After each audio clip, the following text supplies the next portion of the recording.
क्या पार्टनर भी किसी से प्यार करता है? क्या पार्टनर आपके अलावा किसी और को भी टाइम दे रहा है? क्या पार्टनर आपके अलावा किसी और से भी अटैच है? हे गाइस, मैं हूँ श्रावण और आप देख रहे हो स्काइल। और आज के इस वीडियो में इन सभी सवालों के जवाब हम ढूंढने की कोशिश करेंगे। सबसे ज़रूरी बात मैं आपको बता देना चाहता हूँ, कई बार क्या होता है रिलेशनशिप में कि पार्टनर किसी और से बात करने लगता है, पार्टनर किसी और को टाइम देने लगता है, पार्टनर किसी और से अटैच हो जाता है, पार्टनर किसी और के साथ रिलेशनशिप बिल्ड करने लगता है और ये सारी बातें हमारे सामने आ जाती है और पार्टनर को रियलाइज़ होता है कि हाँ, उनसे गलती हुई है और पार्टनर उस गलती को ठीक भी करना चाहता है। लेकिन पार्टनर क्या करता है, बहुत सारे रिलेशनशिप्स में ऐसा होता है, पार्टनर ये कहता है कि नहीं, अब तो वो मेरे फ्रेंड है, हमारे बीच में वैसा कुछ भी नहीं बचा है, जो था वो सब ख़त्म हो गया है, अब तो मैं बस एज अ फ्रेंड उनसे बात करती हूँ या फिर एज अ फ्रेंड उनसे बात करता हूँ। इस झूठ में आप मत फंसो।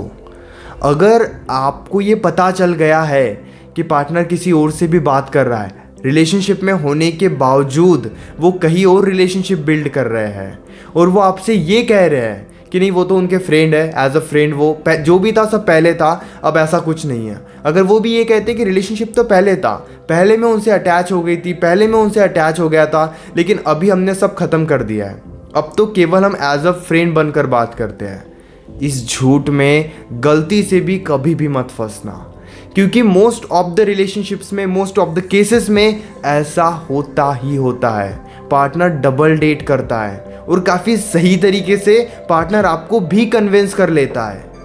अगर आपके केस में भी यही सिचुएशन है तो यहाँ पे आपको क्लैरिटी के साथ बात करने की ज़रूरत है। उन्हें ये बताओ कि उनकी जो भी एक्टिविटीज़ चल रही है, वो जो भी कर रहे हैं, इस वजह से आप बहुत ज़्यादा परेशान हो रहे हो, बहुत ज़्यादा डिस्टर्ब हो रहे हो। ऑप्शन बनकर किसी के साथ मत रहो। वो वहाँ पे भी खुश है, वो आपके साथ भी खुश है, वो वहाँ पर भी कंफर्टेबल है, वो आपके साथ भी कंफर्टेबल है, वो वहाँ पर भी टाइम स्पेंड कर रहे हैं और आपके साथ भी टाइम स्पेंड कर रहे हैं। तो यहाँ पे आप ऑप्शन बनकर मत रहो। इससे तो बहुत ज़्यादा अच्छा है कि आप मूव ऑन करने पे ध्यान दो, ब्रेकअप करके आगे बढ़ने पे ध्यान दो, या फिर डायरेक्टली अपने पार्टनर से बात करो। ये ज़्यादा ज़रूरी है।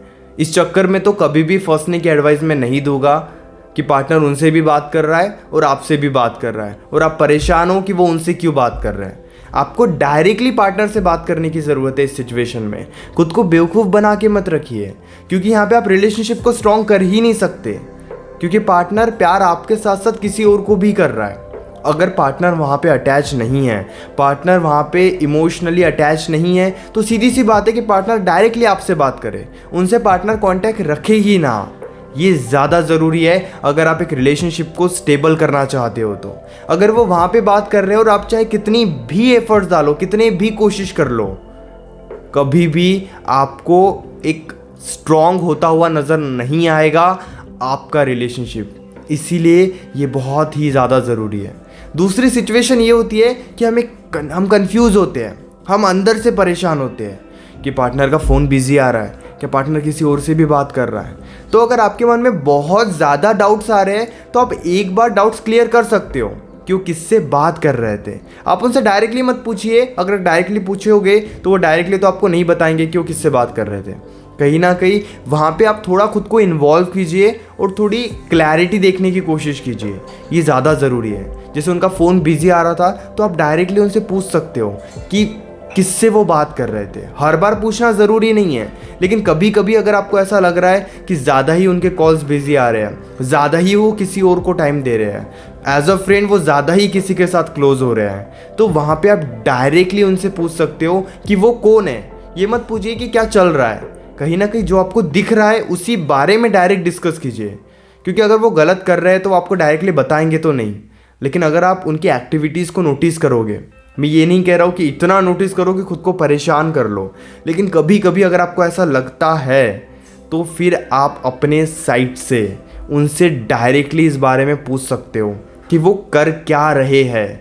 ये मत पूछिए कि गलत हो रहा है या नहीं हो रहा है।